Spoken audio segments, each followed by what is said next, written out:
Ganito rin ba kayo magluto ng laing? Comment nyo dyan sa baba kung paano kayo magluto ng laing. Kahapon meron naglako ng gabi rito sa amin. At tamang-tama naman dahil tagal na talaga ako nag-aabang nito. Dahil matagal ko na talagang gustong magluto nito. Tagal-tagal na rin mula nung nagluto ako. Namimiss ko na talaga siya. Isang araw ko lang itong ibinilad sa arawan. Para mag-dry lang ng konti yung dahon. Dahil kapag sobrang dry ng dahon, napakakunat ng dahon. At sobrang matakaw siya sa gata. Binalatan ko lang yung stem ito at pinutol-putol. Hinimay na rin ang dahon at tinanggal yung parting dulo kasi sabi nila makatiro kasi yun. Pagkatapos kong himayin, hinugasan ko naman to para matanggal naman yung alikabok niya. Sabi nila ang gabi hindi tinatablan ng tubig. Sino may sabing hindi? Ayan nga, nalinis natin siya. Pagkatapos linisin, nilagay na natin to sa kawali. Lagyan ng luya at bawang. Kung marami kayong sibuyas, lagyan nyo na rin. At dahil wala tayong bagong, ito na lang ilagay natin, hipon na cubes. Ilagay na rin natin dito yung pangalawang piga. Mga 2 cups ang nilagay natin dito guys at antayin lang natin itong kumulo. At pagkakulo nito guys, babalik rin lang natin ng ganyan.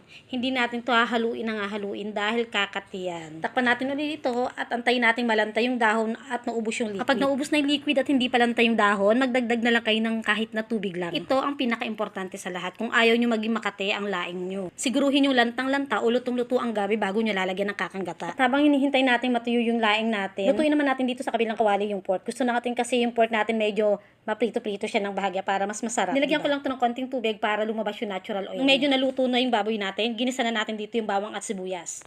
Saka natin ngayon ilagay yung coconut cream. Dito na rin natin siya titimpla ng asin. Konting asin lang guys, dahil yung nilagay natin kaninang cubes ay may timpla na yon. Lagyan na rin natin yung paminta at ang siling berde. Eto na guys, at nag-simmer na yung pangalawang piga natin. Dadagdag na natin ngayon yung kakanggata na niluto natin kanina. Konting luto na lang to dahil lutong-luto na yung ating laing, diba? Luto na ito guys. Pero kung gusto nyo nagmamantika, dagdagan nyo pa mga 2 minutes ang pagluto nyo. Dagdag kayo ng sili kung gusto nyo ng maanghang.